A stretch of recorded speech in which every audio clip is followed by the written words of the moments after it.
Max Pacioretty, congratulations. You didn't start this series in the lineup, but boy, did you have a hand in finishing it. You know, with everything that you've gone through the last few years in your career, how special is it to contribute in such a massive way for the Leafs tonight? Definitely felt good. A little bit worried there when they scored, but you know, this group has been... You say the word resilient. I'd be remiss if I didn't ask you about players like Austin Matthews and William Nylander, who, despite being up 3-2 in a series, took a lot of criticism the last 48 hours. What can you say about their leadership tonight and stepping up when the noise was the loudest? Yeah, I mean, we definitely block out the noise. We're not aware of as much as probably everyone else, but you know, that comes with the territory of being some of the best players in the league, and we're just happy they're on our side. It's Willie's birthday. I know you got a series to get ready for, but any special celebrations for him tonight, considering he also was big in this one? Yeah, he was huge. I mean, so clutch to come in and have a shot, you know, off a little bounce like that. We'll be celebrating his birthday tonight. All right, last one. How much have you guys enjoyed the support of one Paul Bissonnette over the course of your season and postseason? He had his ambassador jacket on tonight. He was sweating in the studio when Perron scored that goal. Yeah, I'm sure when I hit the post there in the first, he wasn't too happy with me, and I'm sure someone had to give him CPR there in the third, but I always appreciate his support. All right, congratulations again, and thank you for this. Yeah, thank you. They're on each other just as much. So let's hear it from another one of those cats, Carter Verhaeghe, who opened up the scoring in this one. Yeah, it was a great effort. I think the special teams played a big part of it. We were really good on the PK and got a couple power play goals, which were huge, but I like the way we came out. I think there's still some areas that we want to clean up a little bit, and it's a completely different game against Carolina than it is Toronto, but we liked our effort and we'll take the win. I got a hell of a stat for you. This is your 4th straight postseason with 5 or more goals. The only other player that can say that right now is Leon Draisaitl. What is it about the playoffs that brings out the best in Carter Verhaeghe? Wow, that's a great stat. I didn't know that, but yeah, the games are emotional. It's a rivalry, usually a rivalry game, and playing against the same team, and you're going head-to-head against guys, and it's so intense, and you got to love the playoffs. Growing up, watching the game, you're not watching the regular season games, you're watching the playoffs, and it's just a ton of fun out there. Did you have a favorite playoff performer as a kid growing up? I think Jonathan Toews. I loved watching the Chicago runs. It was unbelievable. You and many others. One more question for you. The depth on your team has been so clutch. I mean, the bottom 6, the 4th line has really made an impact throughout these postseason. What works? What is it that they do so well?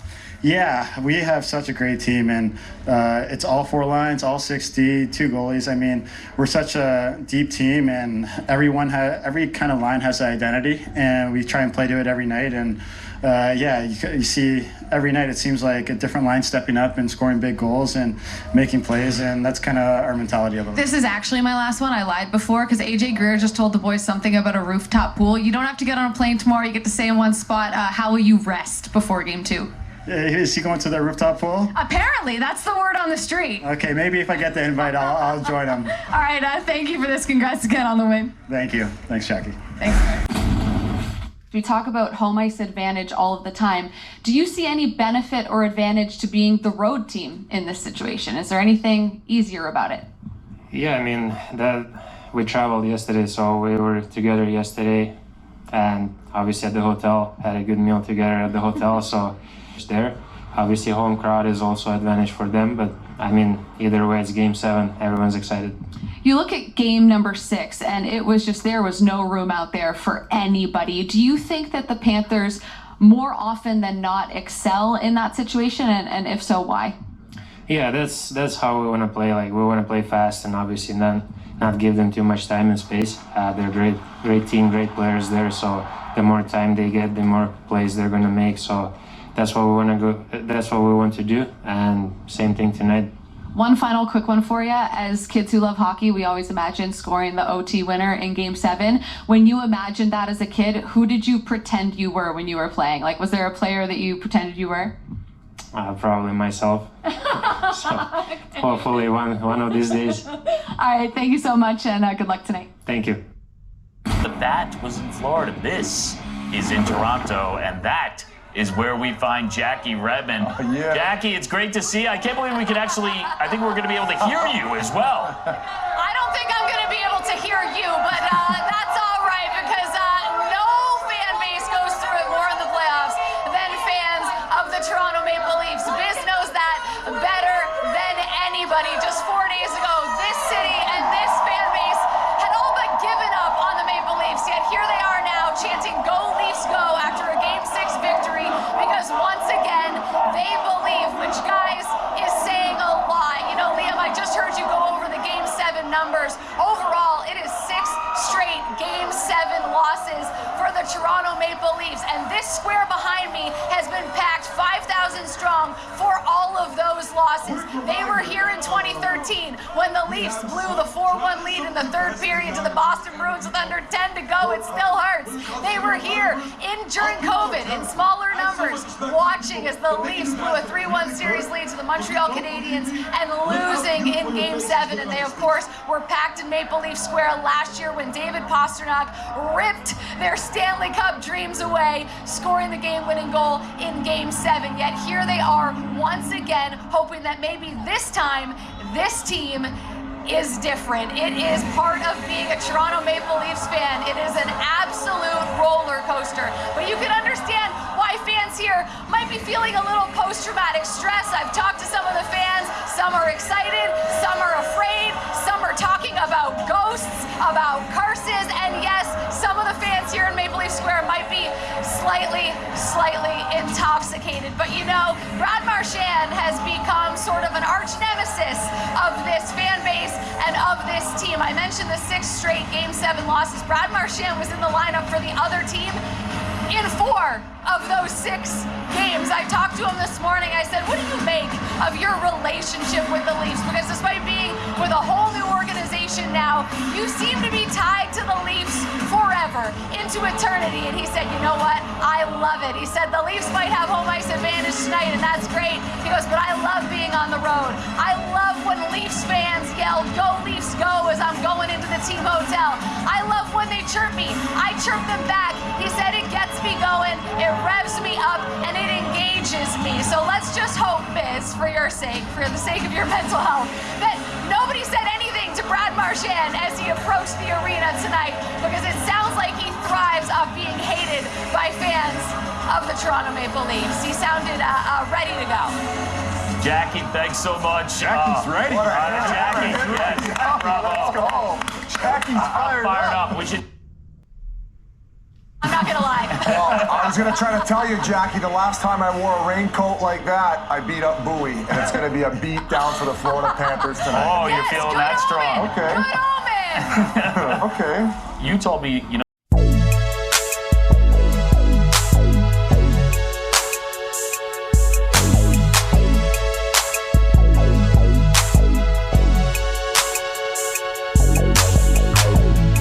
It's been a long time since you left me.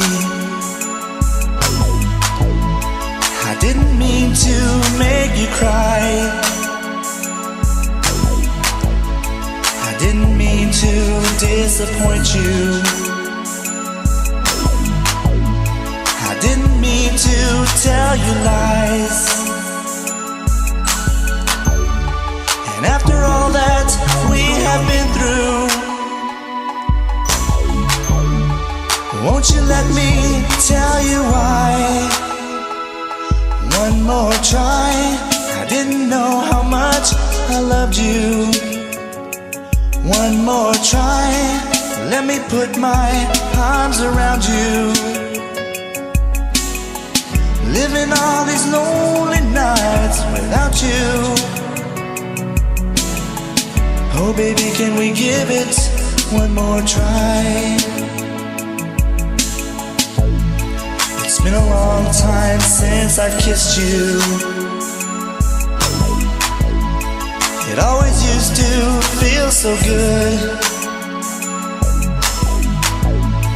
And if you knew how much I missed you, you'd forgive me if you could. All right, there's the obligatory Connor Hellebuck shot, pre-game on the bench. He's getting his eyes warmed up. Just his eyes, though. He's got to get his hips warmed up, too, to move that. Go outside. Here's Leah Hextall. After the Winnipeg Jets' epic comeback victory in Game 7 on Sunday, they have been the talk of the town. They're expecting a sold-out barn and 5,000 strong here at the White House Party tonight to watch the game against the Stars.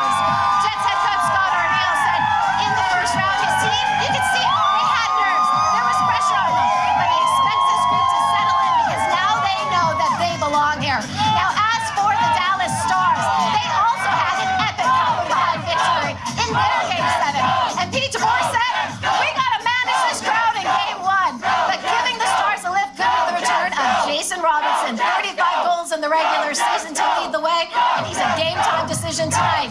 But all we know right now, this whiteout is getting ready to storm into round 2. Watchers place, we ask you to please remain standing, remove your hats, and join the singing voice of your Edmonton Oilers, Robert Clark, in a performance in the American and Canadian national anthems. Oh, say, can you see by the dawn's early light what so proudly we hailed at the twilight's last gleaming, whose broad stripes and bright stars through the perilous fight o'er the ramparts we watched were so gallantly streaming, and the rocket's red glare, the bombs bursting in air, gave proof through the night that our flag was still there. Oh, say does that star-spangled banner yet wave o'er the land of the free and the home of the brave?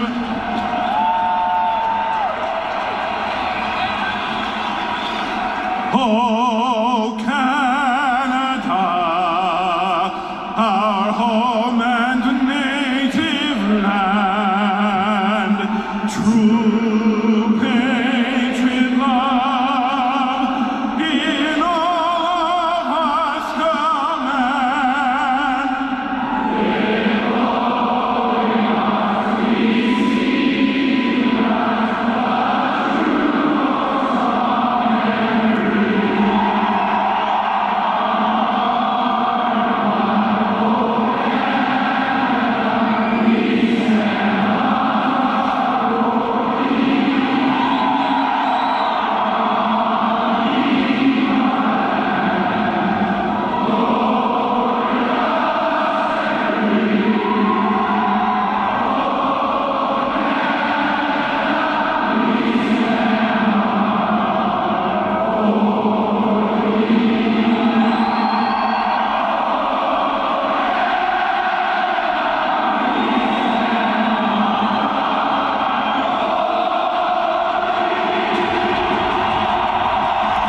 Hextall for the first time. Mike, what a start here in Edmonton. And I tell you, when we were talking to Jim Hiller with his team facing elimination here in Game 6, he said the start for us tonight would be critical. They got the early goal. That's good news. But he said one thing we can't do is turn over the puck. He said in Game 5 at home, we turned over the puck 5 times in the first 3 minutes, and we never recovered from the forced start. He said everybody has to have their best game tonight. Edmonton has to earn everything, and if they do just that, they will likely earn a Game 7 opportunity. Yeah, Leah, that was the big... Oilers up 3-2 here in the second with a chance to close out the series. And Chris, a key to your success has been your depth. By playing McDavid and Draisaitl on the same line, how does that help you roll all 4 lines? We got a lot of good hockey players on our team. And guys that can step up and play a defensive role, more of an offensive role anyways. We're just happy with have the quality players that we have. Thank you, Chris. Thank you.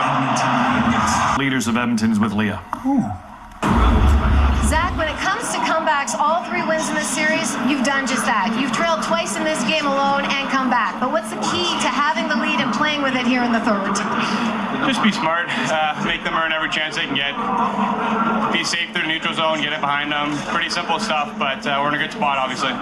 Chris Novak said the playoff run last year had a tremendous effect on this team, especially utilizing it in this series. What did you learn from your Stanley Cup run last year that can help close it?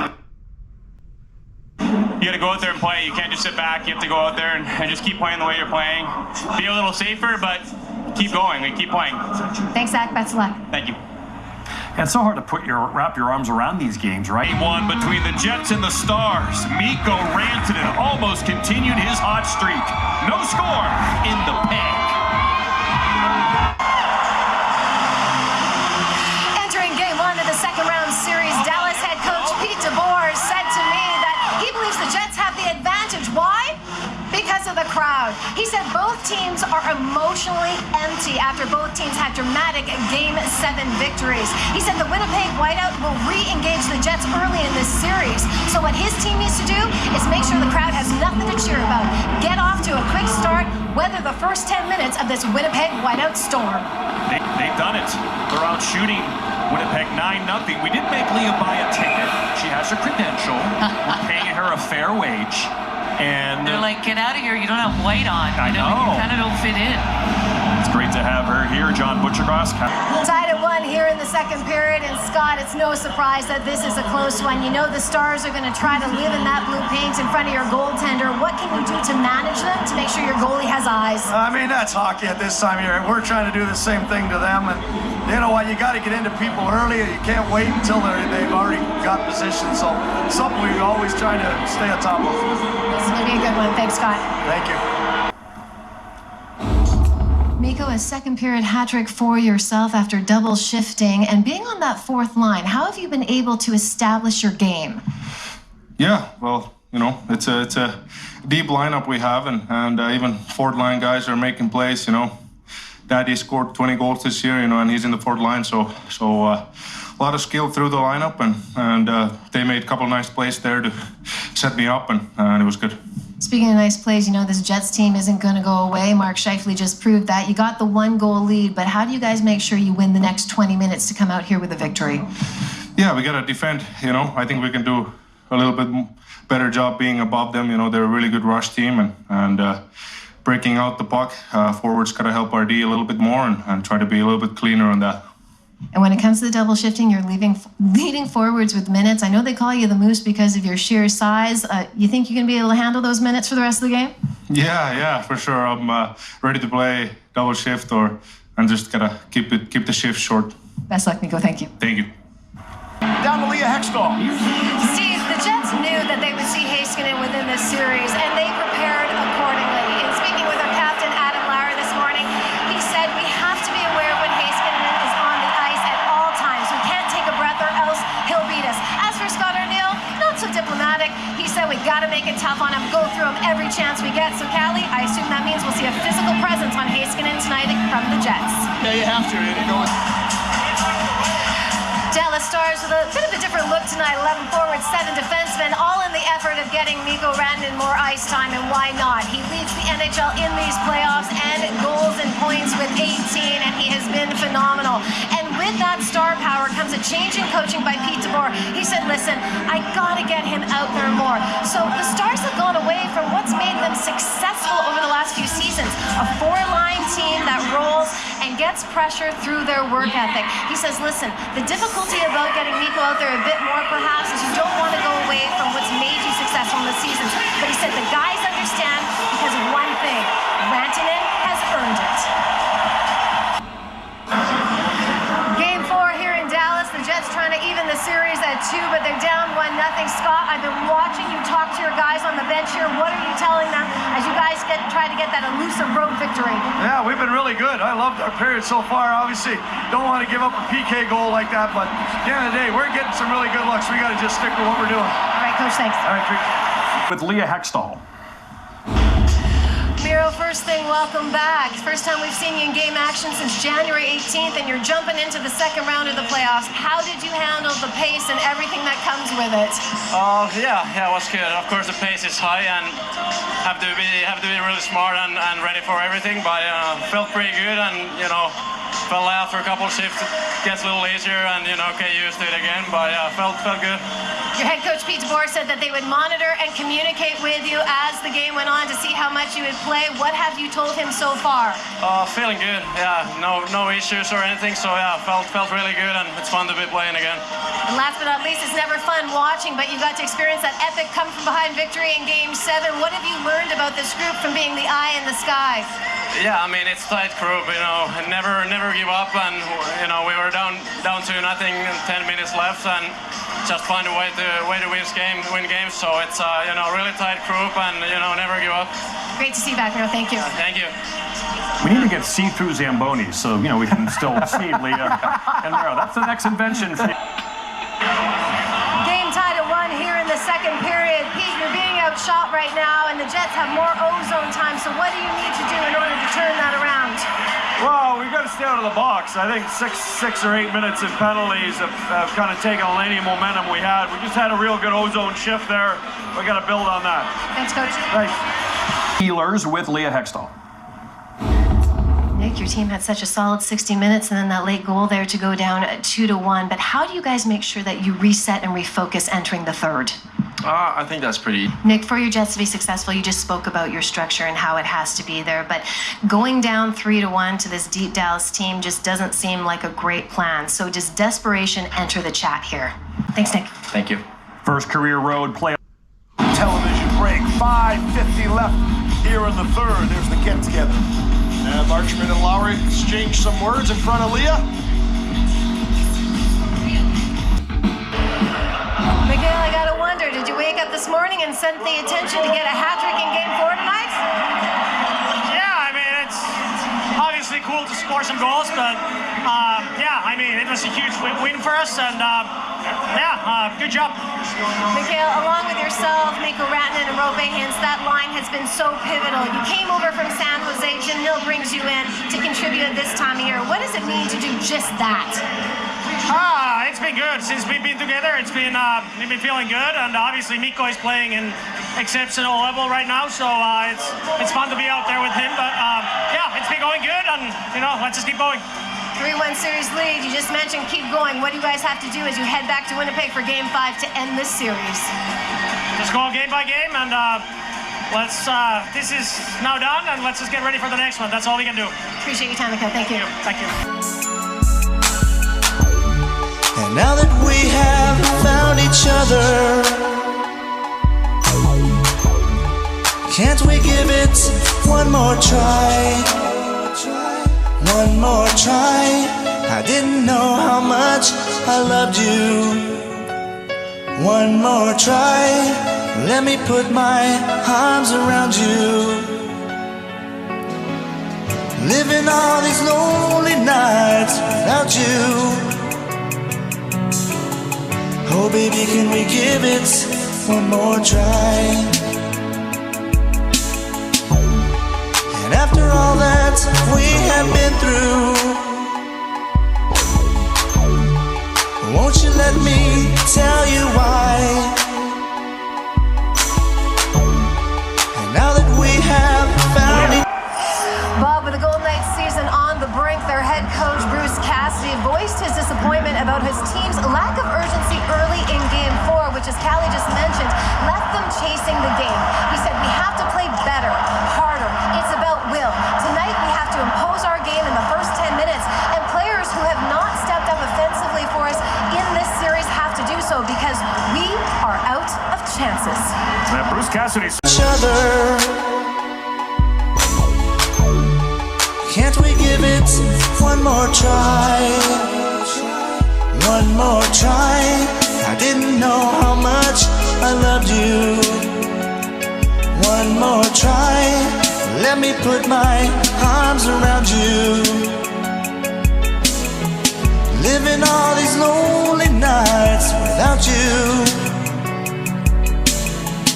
Oh baby, can we give it one more try?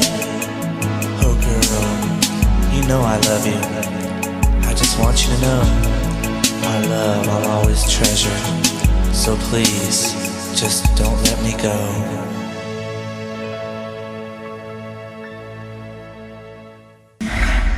That's number one. That's not even close. Playoff OT winner. I don't know, it's number one. You guys have defeated the Colorado Avalanche and then the President Trophy winning Winnipeg Jets. Those could have been easily Stanley Cup finals. What is so special about this group and what you guys are able to accomplish so far? I mean, we just stick to it. We believe in the guys we have in that room. I mean, we got, I think, the best goalie in the world behind us every night, and we just roll 4 lines and roll 7D, and we go after teams. Thomas, you guys have been to the conference final now. It will be your 3rd straight time. You have taken a lot of lessons from it, but you have some different players this time around that have been pivotal for you in these playoffs. How has this team evolved, and what can Edmonton look forward to? I mean, It'll be a good series. They got some great players on their side too. But I mean, we're a different team, like you said. You know, adding Miko is huge. Granny, Cease. I mean, these trade deadline guys, and then just the guys we've had from day one. So it'll be a good series. Congratulations, Thomas, and best of luck. Yeah, thanks very much. Wants to do one thing, and it's to win. And he will do just about anything for it. Parents are here to watch. How many scrums do you think they've watched him in? Yeah, they have the look of, yeah, we've seen this before. He grew up a Leafs fan in Nova Scotia, and he is tormenting them again. 33 points in the postseason. A win at Game 5, and the Edmonton Oilers will punch their ticket to the Western Conference Final. Chris, it was a little low event early on, but the juice is picking up. As the pace of play goes, how does that benefit your group? Yeah, we want to play fast. Obviously, they're a very good checking team. They don't make many mistakes. If we're going to force them into mistakes, it's obviously us moving our feet, checking them tight. Otherwise, it's pretty easier game for them to play. Saw Connor take a bit of a tumble, but he looks okay here on the bench, correct? Yeah, Sim and Hyman made a heck of a play on the back check. There was a 2-on-1, and because of their effort, they were able to break up and play. So we need more effort like that. Thank you, Coach. Thank you. Biggest season on the line here in Game 5. Bruce, you wanted your team to have a better sense of urgency. You're about to go on your second kill tonight. What do you need to see here when it comes to that? Well, we've been pretty good in the kill, you know. We've tried to take away the dry side of look from down low and, you know, try to make them take the shot we want, get a recovery, a save, a clear. So we've been pretty good in the series with that. Some up-ice pressure if we can deny the blue line, spend less time on our end. But, you know, our period's been pretty good. We've had good pace. We've been in their end. Unfortunately, we'll take a penalty here. So let's get this kill and get back to work. Thanks, Coach. Thank you. Jack or Leah? Okay. Jack, we started to see you guys come a bit there in the final minutes of the second period, but with no score through 40 minutes, is there space out there to take some strategical chances to create some offense? I think we just got to be cleaner in our O-zone. We got 20 minutes here. You do have 20 minutes, but you entered this game without your captain, Mark Stone. He's an emotional leader for you guys. You're a huge part of this leadership group, though, Jack. So with your season on the line, how do you make sure your team's pulling in that right direction and forcing a Game 6? I think we understand what we need to do, right? It's a veteran group in there, and just got to be a lot of desperation there. So obviously, miss Stoney. He's a huge part of our group, and you want to win for him. Best of luck. Thanks, Leah. Regular season and playoffs will play tonight. Leah Hextall has been with the club all day and joins us now from Dallas. Steve, when Scott Arniel went to the hotel to see Mark after hearing the news of his father Brad's passing, he told us that Mark told him very quickly, "I will play tonight because that's what my dad would want me to do." Mark also told Arniel that he spoke with his mother, Mary Lou, and she supported the decision and said, "That is exactly what your dad, Brad, would want." Yeah, it kind of puts in perspective that this is just a game. Certainly when life situations happen like this, they're hard on everybody, but you know what, Mark doesn't want those guys to hang their heads or be down. They want to win, and that's what they're all talking about, is we want to get a win for Mr. Shifley, get a chance to get ourselves back home to play Game 7. Mark and the entire Shifley family are very important to the Winnipeg Jets organization. When the franchise relocated from Atlanta to Winnipeg in 2011, Mark was their very first draft choice, going 7th overall from the Barrie Colts. He came to Winnipeg as a scrawny young kid, and his family trusted the Jets with their young son. And in return, Mark has become their top centerman. He has spent his entire career with the Winnipeg Jets and is part of the fabric of the Manitoba community. Their captain, Adam Lowry, said, "Mark is family. So is his dad, Brad. They have gotten to know him over the years with various father's trips." He said he had a great smile, a large laugh, and had such a zest for life, and was a huge mentor for Mark. That's why the situation will be so difficult to navigate tonight, because it's Mark's emotions, the team's emotion, as they are a family, and then with a must-win situation. But as Scott Arniel told us, he said this game is important. That's why Mark is playing, because it's important. So we will pour everything we have into this to get the win for Mark and Mr. Shifley and force a Game 7 back home in Winnipeg.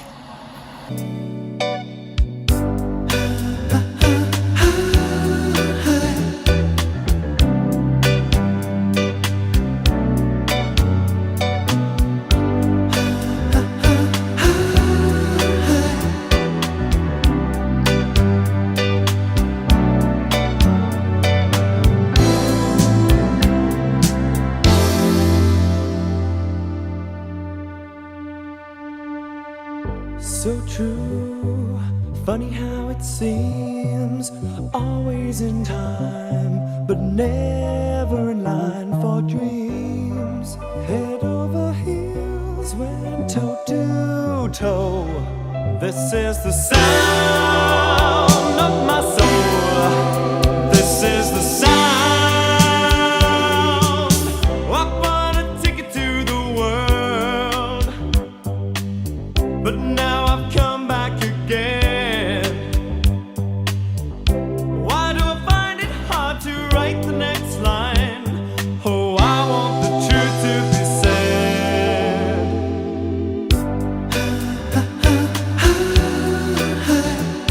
I know this much is true.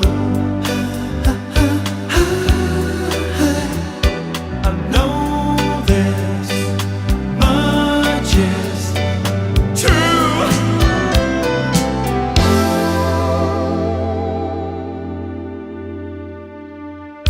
With a thrill in my head and a pill on my tongue, dissolve the nerves that have just begun. Listening to Marvin all night long. This is the sound of my soul. This is the sound. Always slipping from my hands. Stands a time of its own. Take your seaside arms and write the next line. Oh, I want the truth to be known.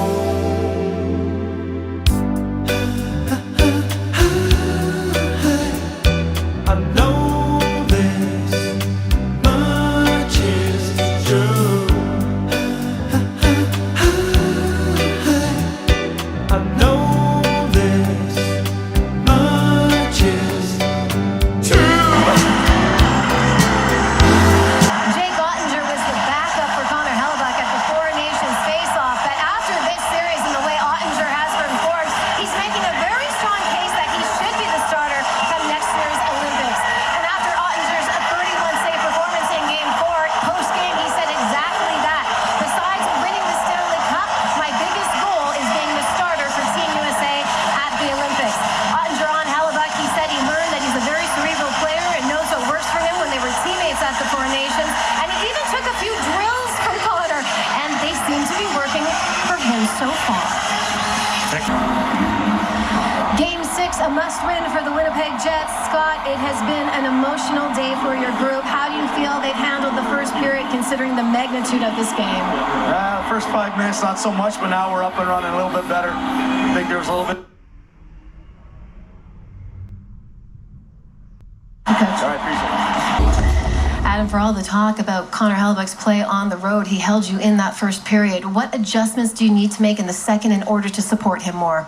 Yeah, I think puck management, stopping plays, we did a good, we know we got another level. Adam, you've been a teammate of Mark Scheifele for over a decade now. You spoke very eloquently about his father, Brad, earlier today. What does it mean to this group to have Mark in the lineup playing for his father tonight?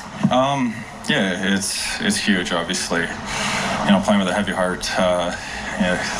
Our whole team's got it for the Scheifele family, but for Scheif to play for his dad, and the importance of Scheif to our team, we really want to pull it out, not only for him but for his whole family, and just really support him. It's such a difficult situation.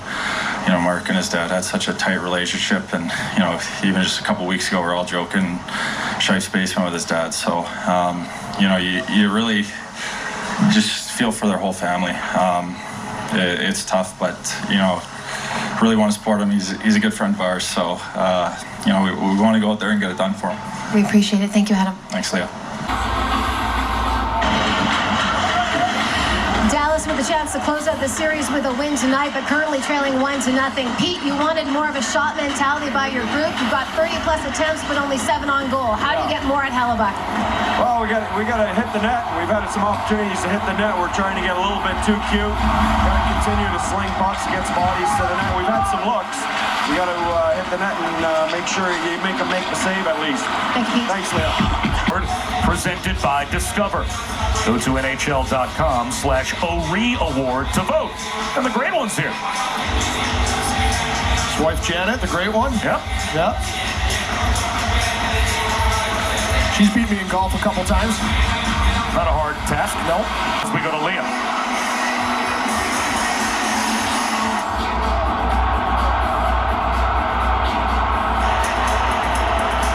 You see Morrissey there going back to the bench after he got tangled up with Brandon in the corner, holding his right knee there.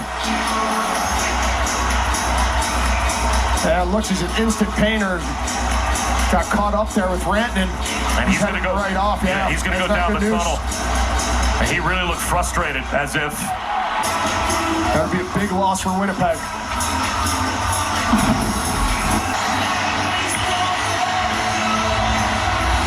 Saunders back at the bench here, getting some work done.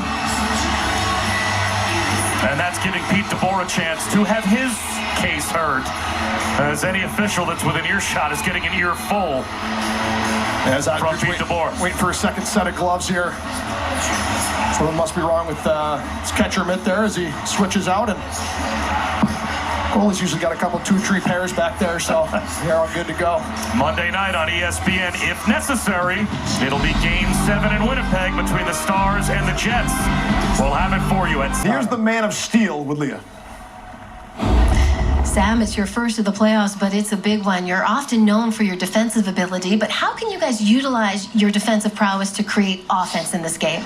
Yeah, I mean, especially if this team is so good off the rush, they're going to try to make plays. So if we can shut that down, and playing in the ozone's the best defense you can have. So, yeah. The big picture of this is you win today and you're off to the Western Conference Finals to take on the Edmonton Oilers. But how do you keep the picture small in the third and have your focus to get it done? Yeah, I think we're just focused on the now. Yeah, it's a big period. Thanks, Sam. Thank you. Winnipeg Jets in an elimination game, and now without one of their top defensemen in Josh Morrissey, who left the second period with what the eye test tells us should be a lower body injury. But the team tells me he's still being evaluated. In fact, in intermission, he still had some of his gear on, and he hasn't been ruled out to return in the third. Now, as for the Stars, I spoke with their assistant coach, Misha Donskov, and he said we have to get back to how we played in the first. On our toes, engaged, puck behind Winnipeg, get in on that forecheck, and get that dirty goal. Back to Sagan. He's with Leah moments ago. Tyler, we know that this is an elimination game for the Winnipeg Jets and for yourself, a chance to clinch the series. How tight is it out there right now? It's tight. I think both sides. I don't know, it looks like a TV, maybe a little boring to the eye, but there's not much space, and it's going to come down to probably the first mistake tonight for the other team. You guys get the chance to start overtime on the power play. Now, I've heard from a few players that can be difficult sometimes. Is there a challenge in that? I don't know. I don't think so. I'm probably not starting, but no, I think boys are going to be ready to go. Because you don't want to take the flight back to Winnipeg because it's too long, correct? That's a long flight for sure. But yeah, I mean, overtime at home, go on the attack. Thank you. Thanks. And this is the entire first round. And now they are on their way back to the Western Conference Final for the third consecutive. Shifley, the goal scorer for Winnipeg. Sam Steele, the goal scorer for Dallas. But the Stars literally have been in each crease. And those are the two goaltenders. Jake, as we head down to Leah. Bob, it is going to be a rematch of last year's Western Conference Finals. Thomas, congratulations. Where does that goal rank in your career so far? That's number one. That's not even close. Playoff OT winner. I don't know. It's number one. You guys have defeated the Colorado Avalanche and then the President Trophy winning Winnipeg Jets. Those could have been easily Stanley Cup Finals. What is so special about this group and what you guys are able to accomplish so far? I mean, we just stick to it. We believe in the guys we have in that room. I mean, we got, I think, the best goalie in the world behind us every night, and we just roll four lines and roll 7D, and you know, we go after teams. Thomas, you guys have been to the conference final now. It will be your third straight time. You have taken a lot of lessons from it, but you have some different players this time around that have been pivotal for you in these playoffs. How has this team evolved, and what can Edmonton look forward to? I mean, it'll be a good series. They got some great players on their side too. But I mean, we're a different team, like you said. You know, adding Mikko is huge. Granny, Cease. I mean, these trade deadline guys, and then just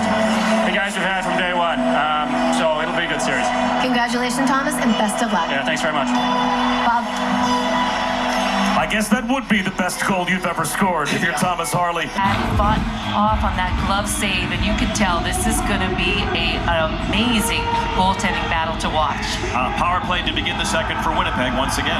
Yeah, no question. One thing for Dallas is they got to start staying out of the box a little. Luckily that Rantanen didn't get that extra penalty to put them down 5-on-3. It's so important to keep your emotions in check in these playoffs. Every power play can kill you. Costco here with you in Winnipeg, the province of Manitoba, just above Minnesota, right in the heartland of North America. And you hear these fans behind us, Cassie. You live in Canada, you've experienced covering the Stanley Cup playoffs for 2 decades. What makes this place different? Well, it's special, the whiteout. It's been a tradition here for a long time. And for the Winnipeg Jets, they're going to need this crowd. You think of the emotion of their Game 7, but you look at Dallas, the emotion of their comeback in Game number 7. I think the key to Game number 1 is which team can get back to that level of emotion that it takes to start a playoff series. And both teams getting key players back. Jason Robertson, who's played all 82 games for the past 3 seasons, got hurt the last game of the year. He missed the entire opening round series. He's back for Dallas, and so is Mark Scheifele for Winnipeg. Well, you look at both teams, they get a top forward back, a key guy in their lineup, but they're also missing their top defenseman. Miro Heiskanen's not going to play for Dallas, and Josh Morrissey is not going to play for the Winnipeg Jets. Both these teams are used to winning around while dealing with injuries. We'll see what happens here tonight. Playoffs on ESPN, presented by Geico. 5-3 Oilers on top of the Kings. Start of the third in Game 6 up north as we welcome you back. Cassie, Campbell, Pascal, Mike Monaco with you, Leah Hextall with us as well. Time for tonight's winning ingredients brought to you by Chipotle, and depth scoring has been on display a couple games in a row now for Edmonton. Yeah, it's been so important. You remember after Game 2, Chris Knobloch came out and said we need more from players other than... Welcome back to the Stanley Cup playoffs on ESPN, presented by Geico. 3-2 Oilers on top of the Kings in Game 6, with the Oilers leading Los Angeles in the series 3-2. Cassie, Campbell, Pascal, Mike Monaco with you, Leah Hextall with us as well down at ice level. It's time for Get More, brought to you by Geico.